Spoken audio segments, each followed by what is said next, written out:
What is up and welcome back, guys. Today we're going to be moving something from the STI and putting it in the Forester. We're also going to be doing a couple other things, but the main thing is moving something from the STI. And here's a little bit of a clue. What is this? Well, if you guys remember a while ago, we took the old STI cassette deck and put it in the Forester so I could have an aux cord. Well, what we're going to do now, since I'm working on the STI this winter, is I'm taking the deck out of the STI and putting it in the Forester. But this time we're going to do it right. Right here is the clip that clips right into the OEM harness. So what I'm going to have to do is I'm going to cut the Pioneer harness out of the STI because we soldered it right to the Subaru harness. So we're going to cut all that again, resolder it to this guy, and then just have a plug and play setup for the Forester. Also, we'll be doing one other thing. We're going to be unboxing these. If you guys know, or if you're into the off-road scene or just winter, this is awesome. These are WeatherTech floor mats. These are like the cream of the crop floor mats. We got some for the Forester because I'm driving it every day. It just gets so dirty and the floor mats I have don't really work that well. So we'll be putting these guys in. They're going to be super quick. I wasn't going to make a whole video just for some floor mats, but I thought I might as well do that while I do the deck. And we'll just take a quick look at these because these are super cool and super awesome. And if you guys want some really expensive but really good floor mats, I'd definitely look at investing in some WeatherTech. Anyways, let's get to cutting out the harness in the STI. But first and foremost, before you do any electrical, always disconnect the negative terminal on your battery. The next thing, which is another super simple thing, because we've done this so much, is pop off the trim here. All I got to do is grab a little thing and pry it off, and then we have access to the deck. So I'm not even going to show you that. It's just going to be like that. There we go. We have the deck already to take out. All we got to do is these 4 screws here and cut the wires. There we go. It is out, so you can see what we've done. So all this black tape is what we've essentially soldered, and it's going to be what I'm cutting off essentially. So let's do that. Also the antenna, not going to worry about that because that is on each car, and I actually don't even have it in on the Forester.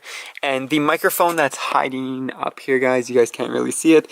That is going to be staying because I'm not going to rewire it for the Forester. I don't really use it, but I am going to be grabbing this USB cable because I do like to have my phone plugged in.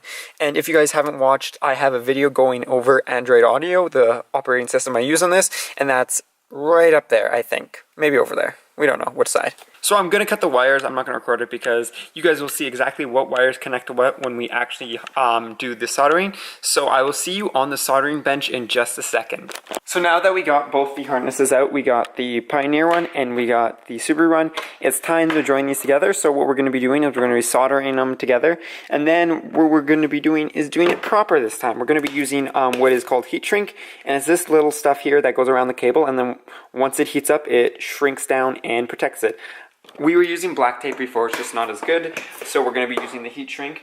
I have a wiring harness color for the Pioneer one because they didn't label this, so that's kind of silly, but I now know what each one is, and these actually say right on them, so that's all good. So enjoy this little time lapse of me soldering. I haven't soldered in like 3 or 4 years, so hopefully this goes better than I'm hoping.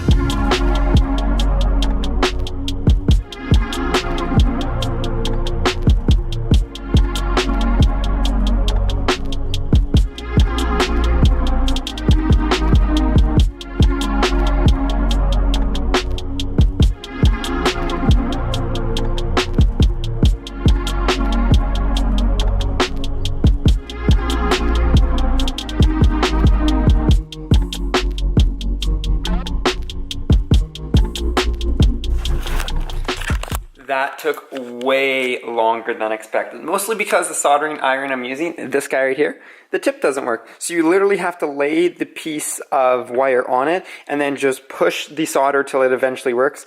It works horribly, and then a couple times I melted some wires or I forgot to put the shrink wrap on. But check this out, guys.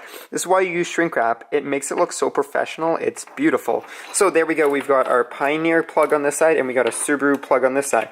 So the next step is to get the center console out. I started removing the center console when the iron was warming up, so I have a little bit of it out, but I'll go show you what I have so far. And then we gotta plug this in, put the deck on, and we're ready to rumble. So this is what I have so far on the center console. If you guys want a full guide on how to remove the center console, there's a video up there or up there, and that's when we did the first deck replacement, so the STI deck. So we're gonna pull this guy out, and then I think we have to swap some brackets to get into it, but that should be it. So let's get the deck out. There we go. So we got the deck out. As you can see, there's different brackets here.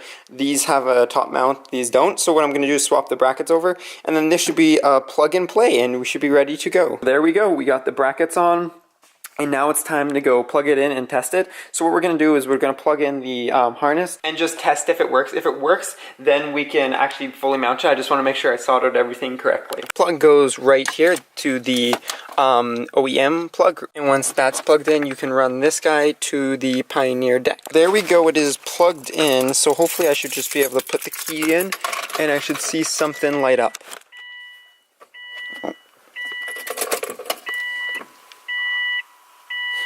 Oh, there we go.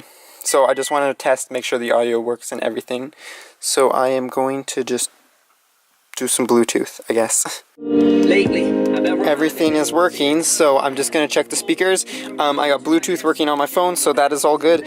And I just need to run the USB, but I'll show you that. I'm just going to quickly check the speakers. That gets a green light, all the speakers are working, so it's the last step, is essentially installing this. So, going to plug this USB extender in and just run it, because in the STI there was a space to run it between the back and this glove compartment, but here there isn't. So what I'm going to do is just run it down right to where the cassette goes. Check it out, we have it. So this piece had a tough time going in. I just had to really force it. I didn't see anything on this binding. Also, I noticed this thing kind of moves around a lot more than the STI, but it looks pretty good in the Forester. I'll probably end up picking another one up for the STI, so we have one in each of the cars so I don't switch around, or we might do something crazy. I'm not sure yet, but we'll figure that out. But there we go, the deck is all installed. If you want to see exactly how to remove stuff on the Forester, as I said, there is going to be a thing on the in the corner that shows you to the video that I did that. So there we go, we have one part of the video. The other part is to replace these old floor mats and put in some new ones. So let's jump on over to the workbench. So now at the workbench, we're going to open up the floor mats. I haven't opened them up yet because I was waiting for you guys and waiting to make a video. So as you can see, still unopened. So let's get a knife, or scissors will do, and cut this bad boy open. So these are only the front floor mats because I don't need rears because there's not really anyone in the back. And I have some out of the STI. And another thing is you can get ones that go over like the bump. They don't have them for the Forester, so I thought there wasn't really any special thing. But these front ones are molded just for the Forester, so they should fit perfectly.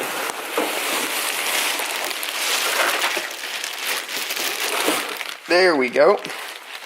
So there's a driver's and a passenger. So I'm assuming this is a passenger. And as you can see, they're like curved up like that. Check that out. So they're curved, so when people get in with their snow boots or whatever, they won't get any snow in your car at all. Wow. Yeah, it's like a rubberized texture. There's the back. These are already awesome, I can tell. If I was daily driving the STI or something, like in the winter, I would definitely grab a set of these for the STI too. But since it's just the Forester, these are going in the Forester. Wow. Yeah, these are really nice. Holy. These are actually pretty darn expensive. They're like 150 Canadian for the two. But in my eyes, it's worth it because if you're going every day, it just saves a lot of room. And look at this, how it's molded up. So you're not going to get any water or salt on anything. And then here's where your little pull levers, so it's brought down. So here they are on the floor, and this is what they look like when they're in the Forester. But first, what we got to do is we got to remove the old ones, and I'm going to vacuum them just because the old one didn't do very much. Look at that. There's rocks where there's not supposed to be rocks. Out with the old.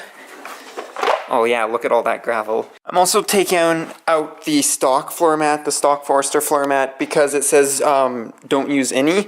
This floor mat's actually in pretty good condition, so I'm going to keep it in case I ever need it for anything, but that's the stock one. This is the new guy. Here we go. Let's check out how well it works.